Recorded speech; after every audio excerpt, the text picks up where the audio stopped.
Good morning. Welcome to the Bond Sunday morning services. Thank you so much for being with me. I am Jesse Lee Peterson. You can get involved by calling 800-411-2663, 800-411-BOND. You can also email me, church@bondinfo.org, church@bondinfo.org. And I can respond to your questions or comments as this is happening. And good morning again, everybody. Hi, y'all. Jill, how's life? See, I remember your name. Good. It's been 3 years. I am bad with names, and I hear that that's not a good thing. I don't think it is a good thing. Do you know my name? Jesse? Oh. I hear it you all the time. Oh, okay. Any questions or anything before I get rolling?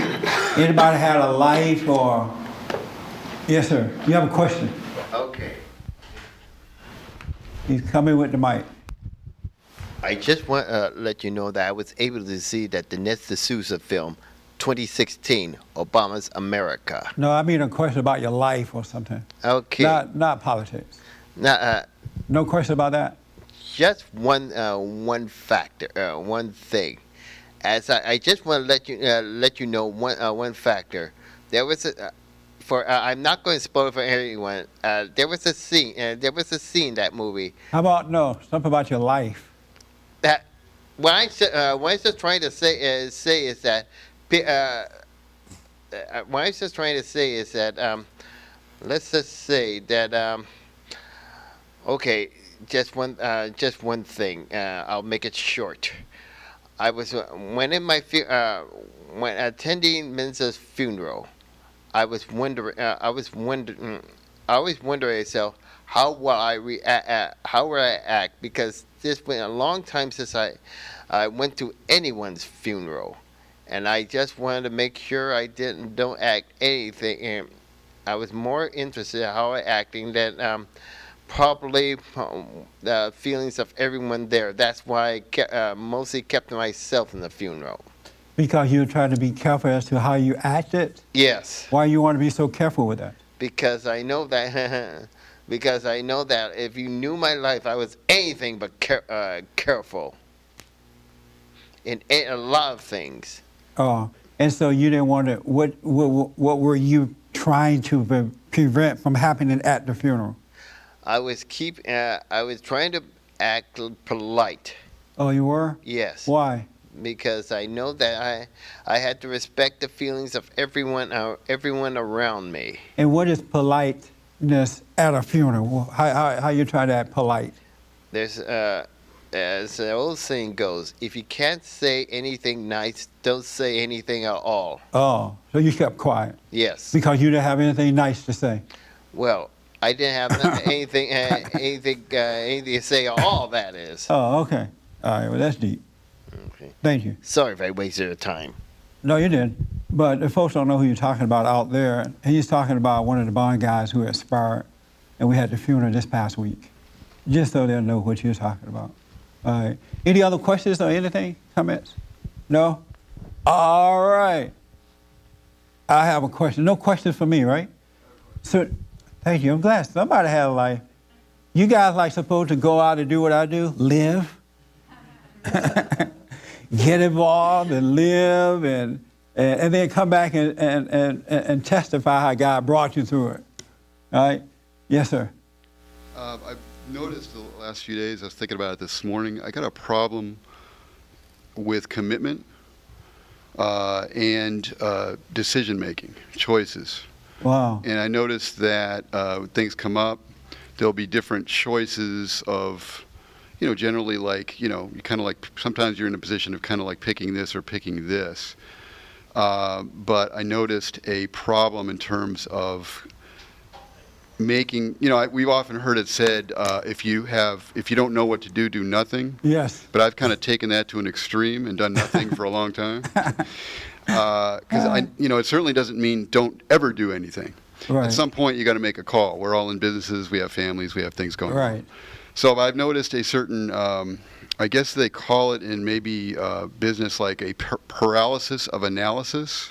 Okay. Where you can just kind of like end up looking at different things, and there's good over here and there's good over here, and it ends up just kind of being a stalemate, and then nothing gets done. Right. And so I've noticed that, and I've also noticed certain choices I made in terms of, like, I'll see something to do, it makes sense, I'll do it, but somewhere along the line I get pulled off from it. And I just did that recently. I found something I needed to be doing. Right. I got pulled off it. I realized that I came back to it recently and realized this was perfectly what I needed to be doing. It made total sense, but somehow I was pulled away from it. So I could just think of all these different areas of my life where, that same thing is occurring. Not, say, okay, this is it, do it, stay with it, make the commitment. All these different areas. It kind of amazed me when I started thinking of the different categories of things that I'm into in different ways, and how much that's happening in, like, I'd say every single area of my life. Wow. Well, not every single one, but almost every single area. Yeah. Mary can't wait to help you out. Oh, well, I can say about the same thing. I start out doing something that I should do, and then I lose track of that and do something else. And so it's just, for me, it just is like I need to stay focused, but then I lose focus easily. Oh, you do? So you have the same problem? Yes. Oh, okay. Yes, Christine. Well, when he was talking, what came to my mind is there are things, it's good to stay in the moment and to stay, right in the present time. But, then that also, there's certain things like, for me, I've got, a goal of getting better, so I want to exercise. So, you don't want to go back and forth. You want to have some sort of a plan. Yes. It might be some sort of a monetary thing that you want to do. Possibly you want to, get a new apartment or buy a condominium or something. So, if you have that in the back of your mind, then you can make these decisions. And, I think that sometimes you need to have like a long-term idea of where you want to go. Yeah. And then the day-to-day things can take care of themselves. You can say, okay, because I want to be more fit, I need to go to Pilates, or, I've got to keep eating healthy, or, it could be, as easy as decorating your house or cleaning out the garage. Oh, okay. Yeah, what do you say? Yeah, I knew, Mr. Professor, I was thinking of you. As I raised my head, Yes. What do you say to all that? I say the last guy in the world that I would have thought would say that about himself is Pat. Yeah. Absolutely the last guy in the world. Commitment? You have a problem with commitment? No way. So how, I don't see that. So, but now that you know. look, there's a couple things. One of them is people talk about it's lonely at the top. You've heard that phrase before? Yes. You heard the buck stops here? Yeah. Why do people say that about themselves? And where's the top? Well, it's where you got to make the decision. At Oh. any moment, you're at the top. It's low. That is how it is. Yeah. So you don't have to second guess yourself with that. That is how it feels. And in my case, I notice that also. I, for example, will sit at a laptop when I should be in front of a client, and I literally stop my work, shove myself away from the desk, let the stuff sit there. Guess what? It's there tomorrow. Yeah. And go see a client. I'll do something like that. But this is it part of the hard for human you? condition. And I spin all that up into my head where all the doubt starts. Yeah. If I notice that I'm doing that, I usually can chill out and go do what I need to do. So I don't know, Pat. I don't know you that well, but I've known you not that well for a long time. And I think you're being a little tough on yourself. I may be wrong. And so what's the easy way to overcome that? You kind of got to drop something. And I don't know how to explain what it is, but in my case, I shove myself away from the desk. I change physically where I'm at, because I go for a walk. Literally, there's something physical about getting stuck in your head. Yeah. I don't know. That sounds too easy, doesn't it? But It does. okay. Hermes, what you shouldn't do is have a drink. Oh, you shouldn't? No. Oh, I'm about to give out the wrong advice. I'm glad you cut me off. I was going to say, hey, get drunk and forget about it. Let it go. Ernest, what's the quick and the best way to overcome that? What was You didn't hear? I didn't hear Pat, no. Oh, he has trouble making decisions and commitments. Trouble making decisions. And what you want me to what? You were not here or something? No, I stepped in the back. Oh, I see. Oh, well, But forget I'd love to answer it. No, that's all right. I love to answer it. Here's the quickest way to get over that. It is just like that. Because it is abnormal to make decisions. It's abnormal. God said that we don't know what we want anyway. We don't know what to do. We don't know what we want. And that's why you're having trouble making decisions, because you really don't know what you want. And you really don't know what to do. It's human nature to try to play that role and think that you know what you want and that you know what you want to do. It's not God's nature, it's human nature. Human nature is of the devil. So that's why you're having so much conflict with God's ways are easy. There's no decision making about it at all. So if you want to get over that, you have to stay in the moment and not in your head. And you just do what's in front of you to do. And one thing leads to another one. And it's always right. It always works out. You don't have to put it down. You get it done. And you don't even think about it. But you got to, in the Bible it says, seek first the kingdom of God in his right way, and all things will be added. If you put first thing first, and that's that quiet time with God so he can guide you, then he'll bring you out of that decision-making mode. And that's why you're confused by it. Because it's abnormal to do it. People are stressed out by it. All you have to do is live in the moment, in the present where God is, and all things are there. And I'm telling you, he gives you a lot to do right in front of you. There's always something to do, and it's right exactly what you should be doing, what you should be doing at the time you should be doing it. And then you have no stress, no worries, no nothing. Christine made the point about exercise and eating. Even with that, you don't have to think about that either. If you put him first, eventually that will fall in place too, because your nature is changing and everything about you starts to change when you can live in the moment. The problem is, most people don't live in the present. It is something else living in the presence of God. Come into his presence. And so instead of trying to figure out how to make decisions, how to get over that, you just become aware of yourself. That's all to it. It's just that simple. Yes, Pat? Yeah, that actually makes total sense, because I've thought of things that I do. I'm notorious for eating a certain way and then switching it up later. Yeah. People go nuts around me. Man, he have driven me batty with it. If it wasn't for the present, I'd be a nutcase walking out on Pico Boulevard talking to myself. Because he's always going for, ever since I've known you. How long have I known you? A couple years. And He's been, anyway. but and different things. I Every time he comes to me with something new, I'm like, Lord, all right, let's.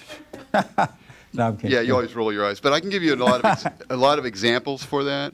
But it's really true that I'm looking for a way of way of life. I'm looking for, when I'm into things that I like, I'm into finding a way to do it, and then I just want to go there. But it does make a lot of sense. I mean, it's so simple. Yeah. That if you simply do what you have right there, you don't have to worry about what the trajectory or track that you're on. I know it. 'Cause I'm a little too into that. Yeah. Okay, I want to be on this track or I want to be on this track. But like you say, you can't do that. We don't have the capacity. And then if you try to force it, you end up sick and crazy and out of it. Yeah. It's insane to live that way. Well, you don't even in terms of food, what food you're going to eat. Yeah. Okay, take that as an example, because it kind of covers all the other examples. Right. Well, if you just know what you're going to eat right now, that's what else do you really need to know? That's right. But I will want to know, okay, what kinds of stuff am I going to go on, and it has to be like everything has to be like grand, and it's just unnecessary. I used to be Patrick's roommate in Oregon, and this is when I first met him, and he would eat like vinegar and honey and all this stuff. I'm like, wow, what kind of roommate is this? I'm in trouble here. And then that didn't work, he would go to something else and go to something else. It's insane. It's insane to follow your mind. All crazy people are following their mind. You know something? It is really crazy. When you become aware and separated from your mind, you're going to be like, wow, it's amazing how the thoughts just mess you up because they're from hell. And they never, ever, ever, ever give you any truth at all. And they always make you live in the past or the future, which doesn't exist, and it's so painful living there. You said something the other day about choices, and there's kind of like in any given thing, let's say food or whatever, there's a kind of a given amount of different choices that you can go to. And you said this the other day, and it's so true. And you will end up, or I've done, going through like a cycle of choices. Yeah. And then I kind of come to the end where there's no really other choices. So I just started at something I'd already done before and Yeah. started over again. Yeah. I'm glad we're not married. Me too, for the record. Oh, it's amazing to see that. Yes, Mary. Oh, I'm sorry. Hold on for the mic. At any rate, I do notice that, like, for instance, yesterday, or all week, I knew I had to start packing. So I didn't ever, like, push myself to do it. So then yesterday I woke up and I started. Yeah. It's like I just started. It just happened. I'm telling you, So that's all it is to it. that's all to it. Okay. There's a Don't keep trying journey. to crowd yourself around and push yourself. No, you don't. Okay. There's a journey that we are on, and our pathway is already laid out for us. And if you could just live in the presence with the Creator who created this pathway for us, then you'll be fine. Don't look to the left or to the right or to the left, or don't try to be like someone else. Don't try to figure it out. You don't have to commit to commitments. Just live your life. Living in the present, you're committed. You're going to keep your word. You're going to do the best you can. You're going to do it on time. You're not going to stress. You're not going to overly do it. It's just done. It really, really is. And then you still have time to waste. It is so easy. It is so, well, it's not sad, but it's interesting in that God has made this for us, and everything is there, and like you reject your father and accept Satan's ways, and then you make up excuses about it. It's mind-blowing to see that. And so many people are hurting from that. God is our Father. He's already laid it out. And He loves us. Don't worry. Come out of that hellhole of your imagination. That's why the world is going to hell in a handbasket today, because everybody's trying to figure it out. Let's go right here, Rob. With the black shirt on. I just wanted to know what part does intuition play into that whole idea of what you guys are talking about? Intuition. That's a good question. What is intuition? Define that for me. I think it's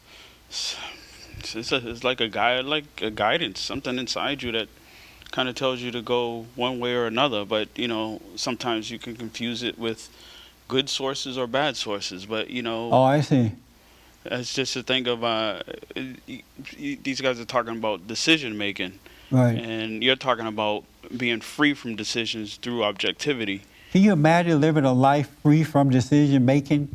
That is something else. But doesn't intuition play a part in that? If you within all of us, there is a knowing. There is another voiceless voice, and so what happens when you become familiar with Satan's voice, that sound like your voice, the devil's voice? When you become familiar with that voice, and then you become familiar with God's voice, you start to follow His voice, and Satan's voice is further away from you, and so you find yourself following those orders that He gives you, His direction. It just become as natural as it used to be to follow Satan's voice, which sound like yours. And that is coming from within, and I guess that's what you mean by intuition, right? Mm. I went to the gym the other day, and I needed a parking place, right? And so I'm driving, and all the parking was taken. And then all of a sudden, I just found myself turning around, and right there, a parking place. I'm like, wow. And I was in a rush and everything. I'm like, wow, this is... But for some reason, without thinking about the parking, I was just guided to the parking spot. And it was meant for me, It was there for me. It was the most interesting feeling I had in a long time. And that's how he operates. But there's two sides to what was meant for you. There's the good side and the bad side. In a sense, the good side is what was truly meant for you, but a lot of times the bad side can try to lead you to make you think what was meant for you. Not if you know the other voice, the voiceless voice. If you are connected with the voice within, with God's voice, then the bad side can't mess with you. It'll come and tempt you. It'll try to make you, but you won't obey that voice after a while. And as far as God is concerned, there's no bad side for you. If you're his son, it's all good, buddy, all the way. It doesn't matter what you're dealing with, what you're going through, who you're dealing with, the situation. It's all good for you. Bad doesn't exist, even though evil exists. You know what I mean? It all works out for the good, you're saying? Yes. Okay. And when you're living this way, you're not thinking about bad and good. You're just living. So, yeah, it's kind of freeing in the sense of it's not about rules and regulations. It's just about living and kind of watching things That's right. evolve. But you're watching things, not necessarily with your eyes. You're watching as they are being revealed to you. And they will be revealed to you in due season. Don't worry about it. It is so amazing. You're watching as they are being revealed to you. It's like, just like Satan or evil is driving you before salvation, whatever salvation is, after that, God is driving you. Right. Good is driving you. And that's when decision making and commitment and all that stuff fall to the wayside. You don't need it anymore. That makes sense? Oh, yeah. Yeah. Yes, ma'am. With the glasses, Robert. So I have a question based on what you just said. Yes. If things are meant to be good for me, and God has set it up that way, Yes. and then something happens bad to somebody that you love or something, then why is that good for me? Is it that I'm going to learn something from that, and so that's part of the plan? Or why do we have to deal with these things Good that are question very again. upsetting? Yeah. If something happened to somebody that's close to you, is that bad? Well, it feels bad in my life because Right. I'm dealing with it. Okay. But if everything's really planned out to be good for me, that doesn't feel like it's good. Right. Only because you have a mentality of bad and good. You have set it up in your mind or been taught or you have some anger and you're living that mindset of bad and good. But if you didn't have that mindset, that's why you need a renewed mind. Because if you didn't have that mindset of bad or good, then you wouldn't have to experience that. You're going through that because that's your mindset. It's an illusion. In reality, it doesn't exist. And in real life, we all get what we deserve in real life. And so whatever happened to that person that's close to you, if you didn't have the wrong connection with it, you wouldn't be feeling their pain. You'll have compassion for them, But because you don't know their relationship with God or what's going on in their life, you wouldn't take on their pain. You just wish them well. You have compassion. But if you, because of your mindset, you're connecting yourself to other people in the wrong manner, and that's why you're taking on their pain. That makes sense? It does. Yeah. Thank you. It's a fallen state way of living. You want to rise above that. You want relationship with people where you have compassion, but you don't feel their pain because you don't know what they're going through. You don't know their heart. People can set you up and make you believe all kind of stuff. And so they're getting what they're deserving. You may be feeling their pain unnecessarily.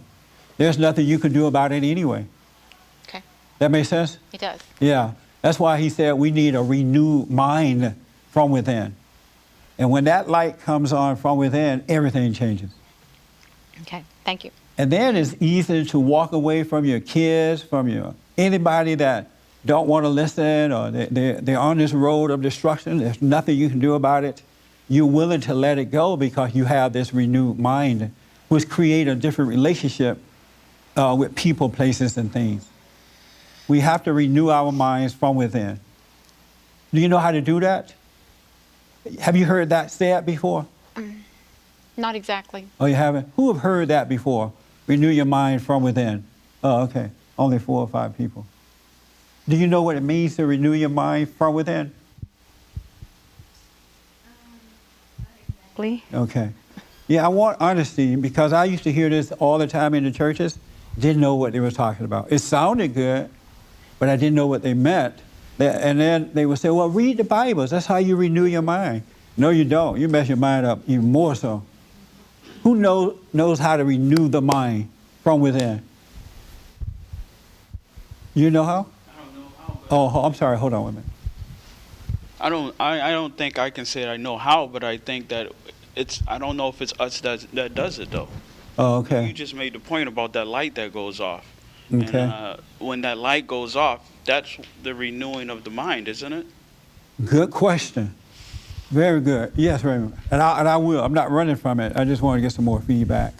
Okay. The best I can explain is by a simple phrase: "Let go and let God." In other words, when I pray, it seems like I start with 100,000 things to be concerned about, and in the end, I only have one. It seems like one thought that seems to be melting away.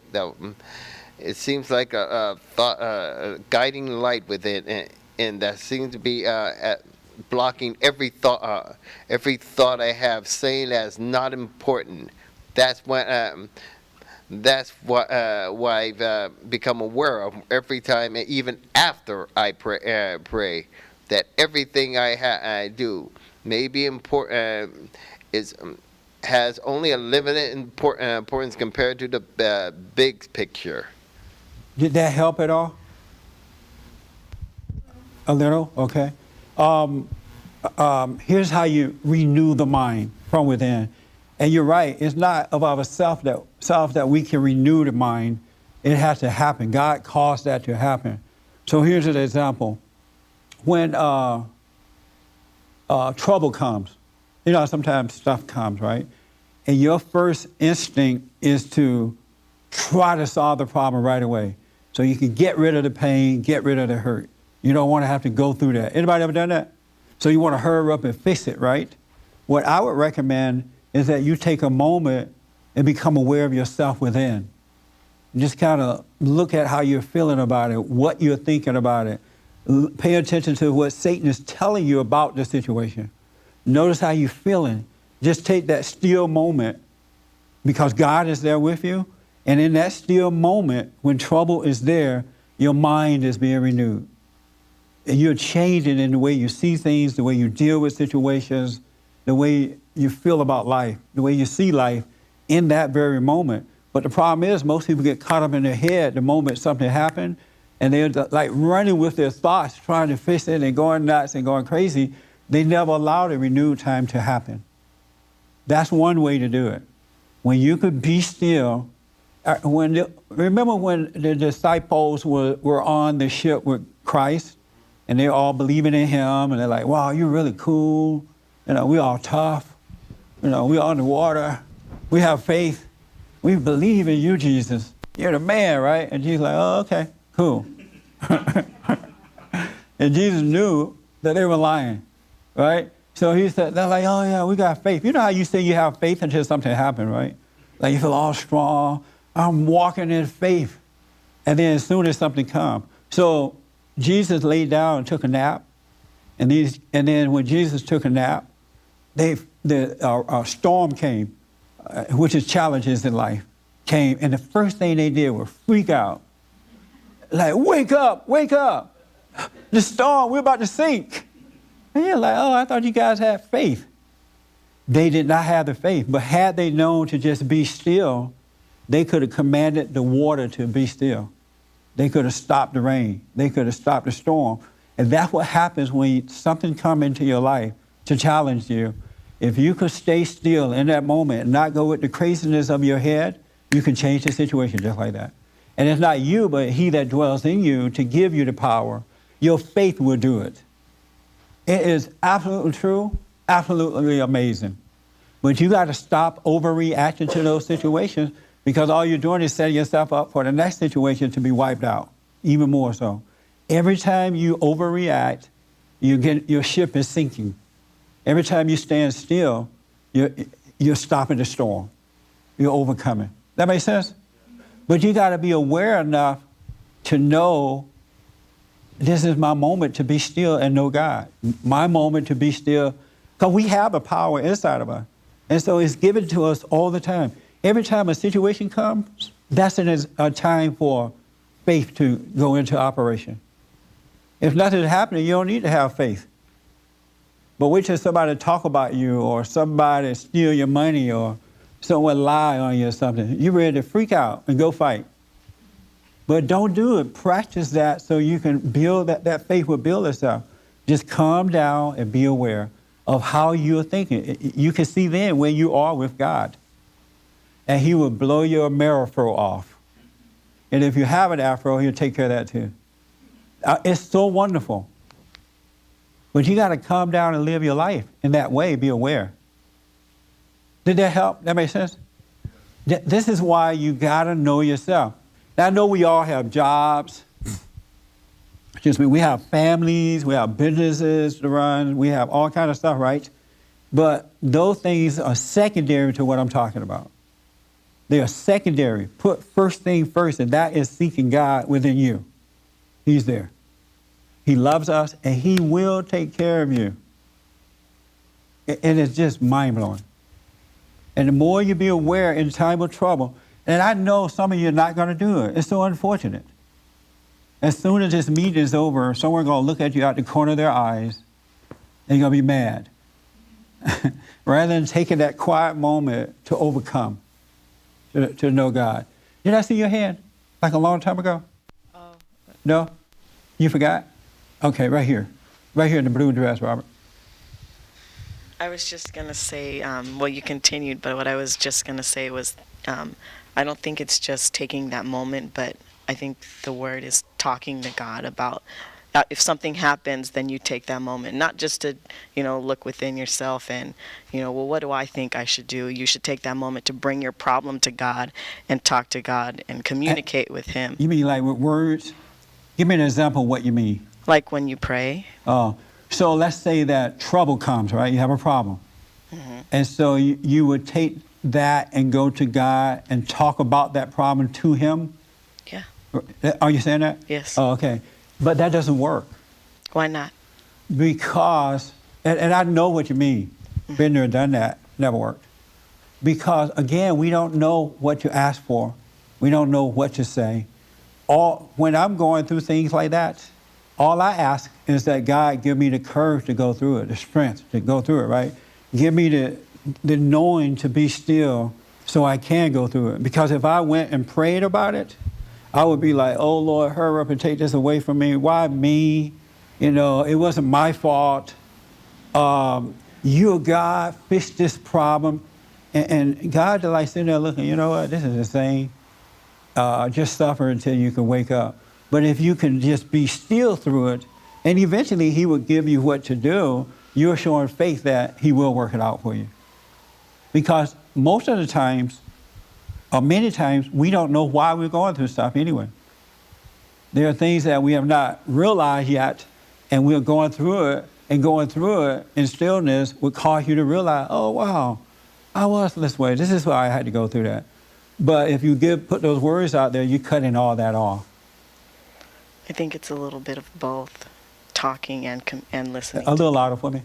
I think it's a little bit of both, talking and listening to the Holy Spirit. You don't think that, do you think that God is smart enough to already know what the deal is? Yes. And a little louder for me. Yes. And then, because he's trying, the mic guy, I need you a little louder on the mic. So God he already understands the situation, right? Yes. And he already has the answer to the situation, right? Right? I can't hear you. Yes. So why talk to him?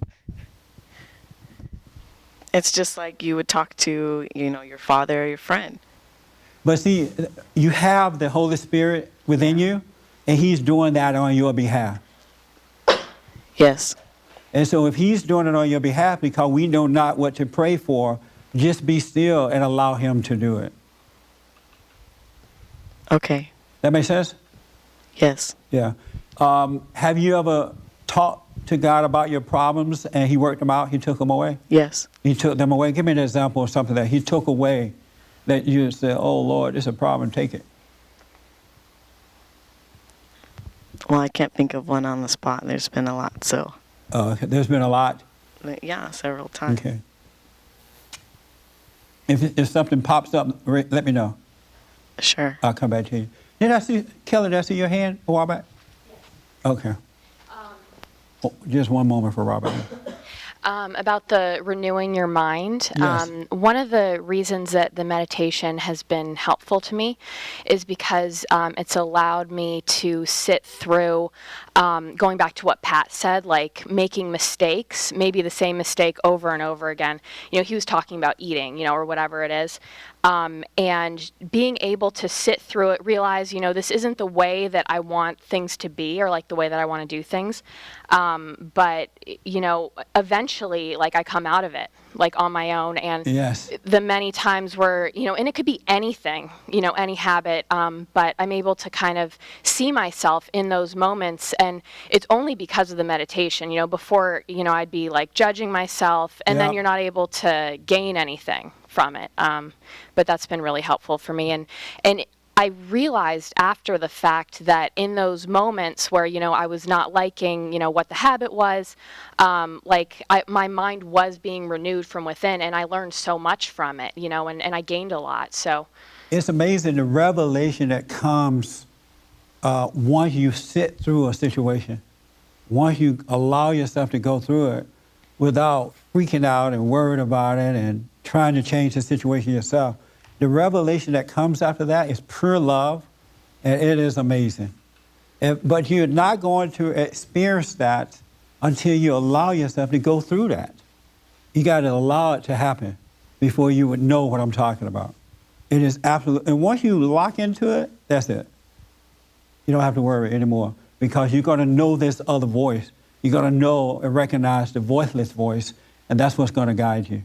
And believe me, things will come, and Satan will be pounding on you to try to get you to react to it, to do something about it. And if you notice, what he's trying to get you to do has nothing to do with the present. It always has to do with what will happen if you don't do this. Look what happened when you didn't do that. What's going to happen if you do this? Look what happened when you did that. He won't let you be in the presence where the answer to all things are. Right here and now. He'll get in your head, and if you try to resist him on your own, he'll start pounding in your head and give you a headache. Have you noticed that? Because he wants to drive you away from the presence of God. And Satan is not in the present with you. He's in this illusion of the past or future. And he doesn't want you there. And the only way you're going to be able to get there, you got to admit that you're wrong. You got to drop your anger. You got to stop being angry because your anger is the nature of Satan. And he keeps you away from the presence of God. That's what's doing it. Because when you're angry, you have no love and no compassion for anybody. Everything is about you. But when you have love, it's all about your enemy. And that's why you're living in your head like this. That's why Satan can just come in and rip you of your moment. Because you have anger. You have its nature. And it's not necessary, folks. And it's really, really, really time to wake up because things are getting bad. And they're getting worse and worse. Families are messed up. The country is messed up. People's lives are just messed up only because they're listening to the devil. They won't overcome their anger. That's the only reason. You can't come into the presence of God unless you're coming to repent, and then you can enter into what I'm talking about. You'll be able to let go of all your little weed, your marijuana. Anybody bring in a marijuana today? Alcohol, your jealousy, your lying, your envy, your whatever. Worried about what you're going to eat, what you're going to wear. You'll be able to just drop all that away. It'll fall to the wayside. When you have this moment that I'm talking about. God said, come into the present. Seek me first. He's right here, right now. I saw Ernest and then Robert and then back over here. Okay.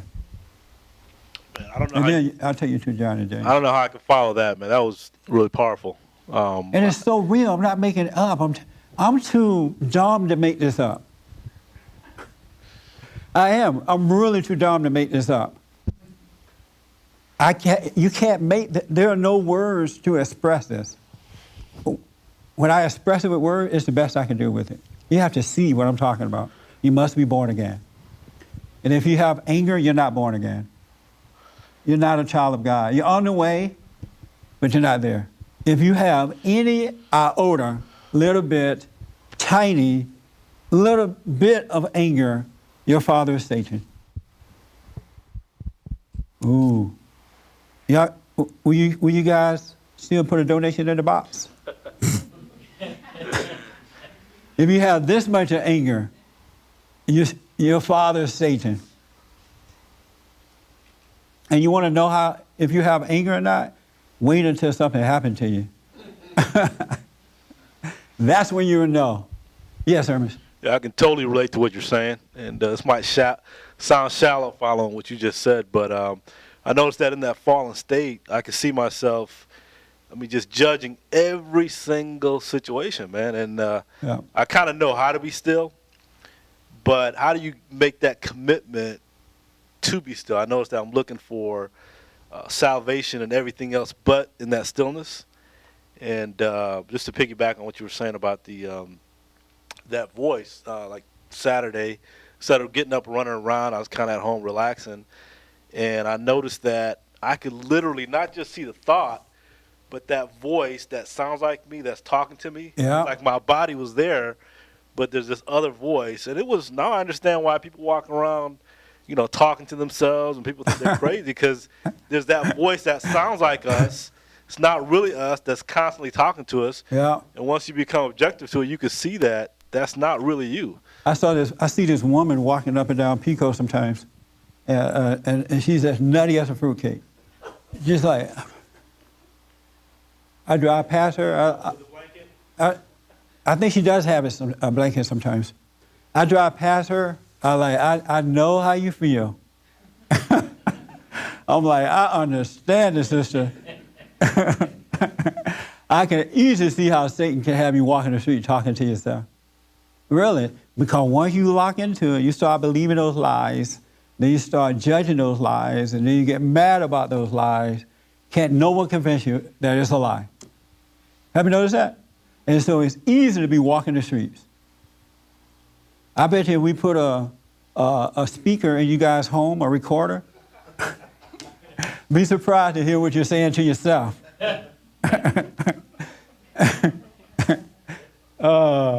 But yes. Man, how do you make that? I know what you're saying. I see glimpses of it. Yeah. But I don't, maybe I'm not ready. I just noticed that I haven't committed to that stillness to be able to find my salvation where I need to look for it. Yes, very good question. How do you make that commitment to that stillness, right? Yeah. For me, I had to admit and face that I was wrong, that I am wrong. My soul is wrong. I'm wrong. I'm a hateful, no good person, right? I had to really see that. And even God allowed me to see that because I had so much ego, I didn't even want to see that about myself. But I was hungry for what is right. I wanted to live this life that I had heard about in the Bible. If we're children of God, then life should be different for us. We should be free. And so I wanted to really know what that was like, and I wanted to see myself. And when I saw how messed up I am or was on the inside, I had no problem seeing it. I didn't get mad about seeing that. And that's when the ball started rolling. When I'm ready, most people don't really want to see that they are wrong. They would say, oh yeah, I love seeing I'm wrong. I like seeing that, right? And as soon as you point it out, they get mad. Have you noticed that?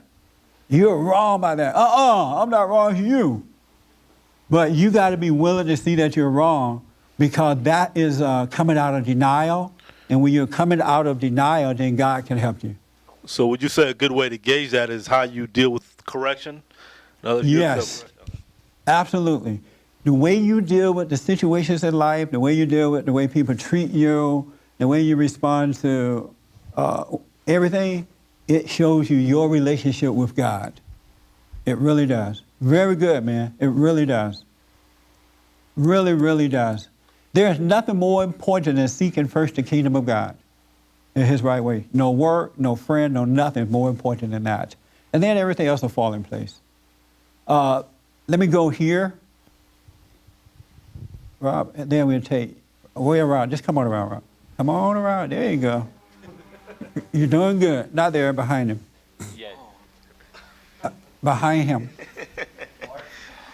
Right. Now, the problem that I have going along with the same thing is, like, a lot of times at work, I have a job where I'm not doing much, and you can't really do much. So a lot of times I'm just there, and I spend most of my time like going with that voice pops up in my head, and I'm thinking about what I want to do for the day, what I want to do tomorrow, what I have planned for business, what I want to do with this, and just spend so much time, and I like rely on that for entertainment throughout the day every day. And it's Wow. I totally understand that. And I feel it driving me crazy. Yeah. And I don't like where it's going, but then at the same time, I don't know what to do about it. Yes. I bet you everybody can relate to that, right? In some form of it. Here's the solution. Tomorrow when you go to work, take a bottle of Merlot to work with you. And in those quiet moments, hit it. All your little troubles be gone.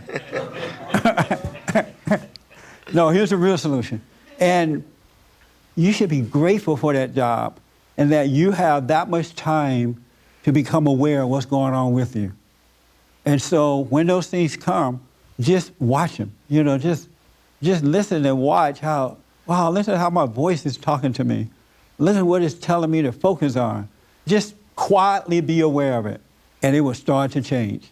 You should be happy that you have that much time at work where you have that downtime where you can notice what's really driving you and see the lie that's involved in that. First of all, tomorrow doesn't exist. So that's a lie. So it has you plan for something that doesn't even exist. And then secondly, it's telling you need to be doing all these different things. And if you try to do those things, you're going to get nothing done. You're going to do what Patrick is talking about. You start one project, drop that, start another one, drop that, because it's constantly driving you and telling you something else to do. Cut it out just by being aware of it. And you're going to feel the headache and the pain of it because it's so strong in you now and it doesn't want to die. But just slowly and gradually watch it, and the light, somebody spoke about the light of God, it will destroy that spirit. And then you'll find yourself at work, and all of a sudden you're not feeling that way anymore. Or if that voice should come, it's like way out there and not here pounding you like that. You just have identified with it for so long that it just seemed like it makes sense, and that it's you, and it's not. And it never, ever, ever gonna work. All you're going to do is be starting your life over again. It's an illusion. It doesn't work. So just be quiet and watch it.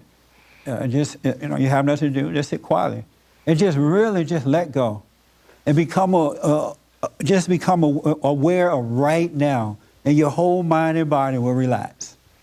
It really will. And then the more you do it, the easier it gets, because now you're switching voices. For lack of a better word. Do you have anger? I do. I'm sorry? I do. Yeah, you need to let that go too, because you give it life with that anger. You really, there is never, ever, ever, ever, ever, ever a reason to be angry.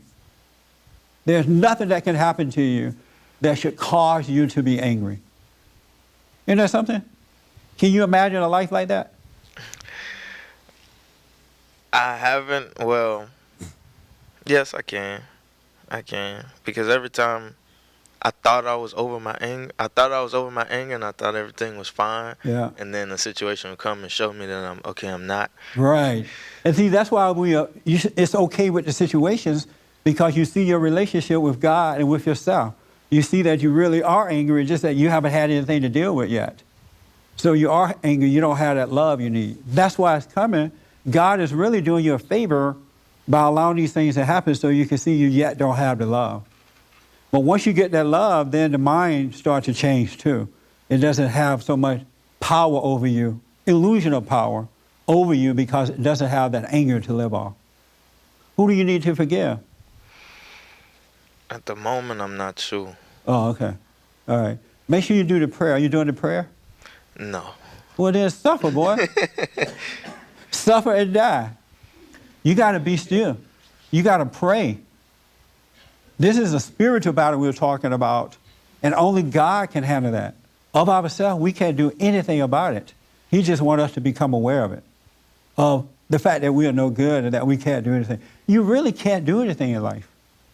You're dumb as a doorknob and know nothing. And it's okay to be that way. Did you have did you have your hand, Martin? No? I did a while back, but it was just, it's past. Oh, okay. Thanks. John, let's do you, and then we'll go to James. Yeah, you know how you're not supposed to obey your thoughts? Right. I noticed that with certain thoughts, or when temptation comes, it's like right away I feel this pain. Yes. And why is that? Where is that coming from? As a matter of fact, you can't even have the pain unless you have the thought first. Yeah, I noticed that. Yeah. And all it is that you're not conscious enough yet to see it coming. You're not conscious enough to see the storm coming until it overtakes you. You know, you don't see Hurricane Katrina until it wiped you out, and you haven't listened to your consciousness long enough to prepare for it, to know that it's coming. Don't worry about it. Let's say you mess up. You get these thoughts about whatever, and it's coming from an illusion of the past or the future. If you don't do this, this is going to happen. And you're just believing it, and you're not conscious enough to see it, and once you believe it, it brings on the pain. And so just be aware of it. If you mess up one time, it's fine. Mm-hmm. Don't make a big deal of it. Just that, wow, I'm in my head again. No big deal at all. All right? Because they could be coming from anything. I don't know what Satan is feeding you in your mind. All right. You know, he may be telling you, oh, you hate your wife. And then you realize, oh, yeah, I hate her. And then you have pain. It could be coming from anything, but you need to be aware of that so you can see the lie that he's feeding you. Yeah, I noticed that the temptation or the thought is something that I want to do. And let's say like just having a drink, and it's okay, I'm not going to drink. But never say you're not going to drink. But then that pain will come, and it'll be like this excruciating pain. To not drink or to drink? Or to, let's say I'm not going to do it, then it's just pain. Right. Yeah. The moment you say you're not going to drink. Yeah, like I can be coming home from work and I'm say, oh, I'm gonna get something to drink, and then I'll say, oh no, I'm not gonna drink, and then this pain just comes all over me. Because they be like you lying to yourself. You're not going to be able to get past this liquor store. Never, ever, ever say what you're not going to do. It's enough to know that it's something you like to get over. Yeah. But the moment you say you're not going to drink, you see drinks. You're on your way to the refrigerator. I'm not going to do it. And then you say, well, I'll just have one. And then you have one and say, oh, that wasn't quite enough. You're not drunk yet. Get another one. Don't say it. Just know. Okay. All right? Give it no life by saying. Just know this is something I need to overcome, because the drink is not the problem. It's the thing that causes you to want to drink is the problem. Unresolved issues in your life. Little resentments and anger and judgment going on in your life that you don't see. And so the best way out, so your mind tries to tell you, is to take a drink. But once you have peace, you won't need to drink. All right. All right? Okay. Ed, come and read something for me. Let me take him this verse, and then I come to you. I don't know if I got some on my eye. Let's see what happens. Do I need this? Yes. All right. You got a problem with your eyes? Yeah, let's see if I can. Want me to lay hands on you? Don't hit me in the eye. Okay, hold on. Yes, James, you had a question or comment? Yeah, what Pat was saying and what you've been saying this whole time about listening to thoughts and getting carried away with not being in the present, yes, being a result of anger. It seems like, well, it feels like that's what causes my anger. I guess it's just what's showing me my anger. I'm sorry, repeat that? It feels like that's what's causing my anger, not What like is causing your anger? the being in the being in my head and stuff like that. Oh, it's causing the anger? Yeah, but well, it's the anger that you live off, right? And then so when you see things happening and people doing crazy things or you see yourself doing wrong, you're judging yourself. And that's what brings on the pain too. Because you're in a state of judgment. Once you have perfect love, you're not in that state of judging everything anymore. And people are not going to believe that you're not judging, but you cannot judge when you live in love. So you're constantly judging, and that's why you're having the pain.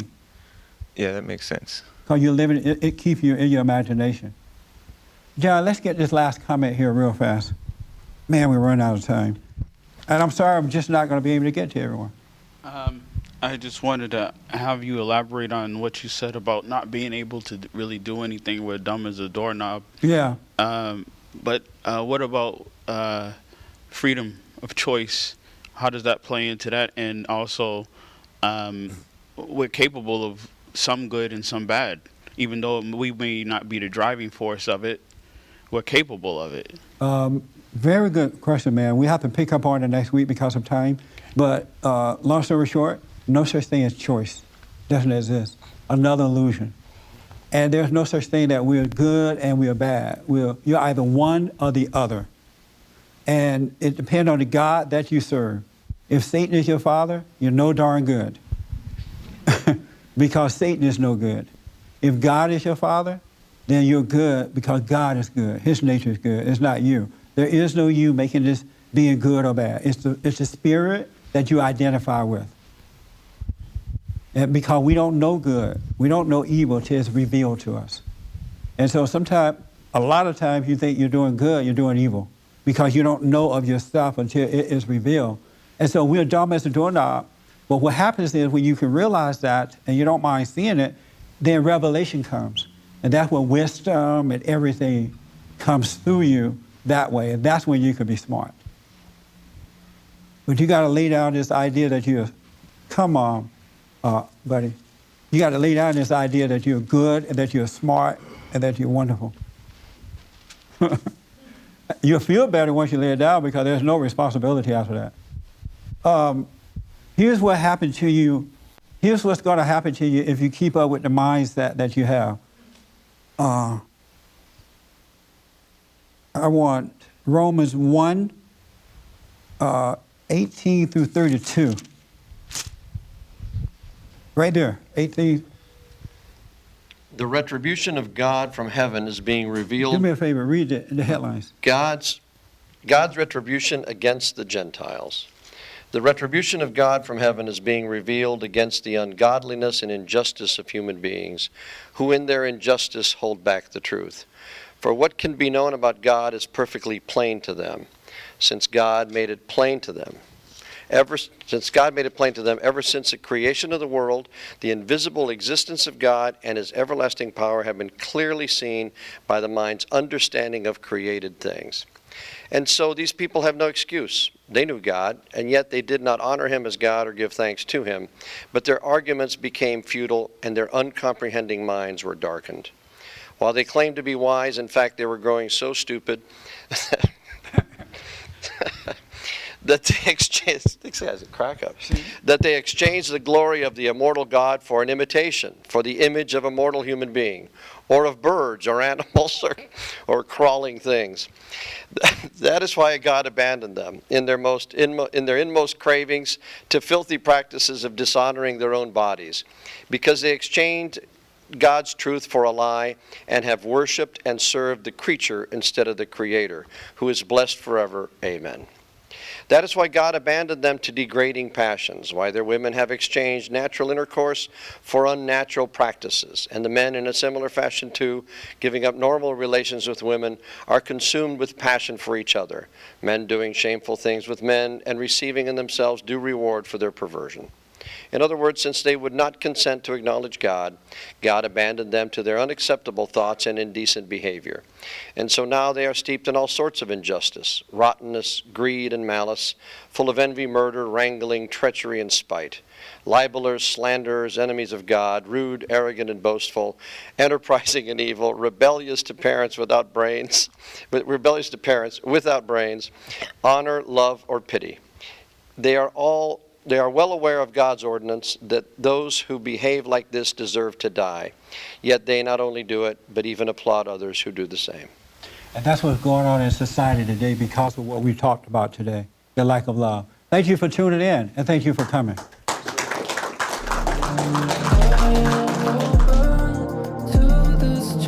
For more information, to purchase a copy of this program, or to make a donation, visit us on the web at bondinfo.org or call 1-800-411-2663. That's 1-800-411-BOND. You're already home.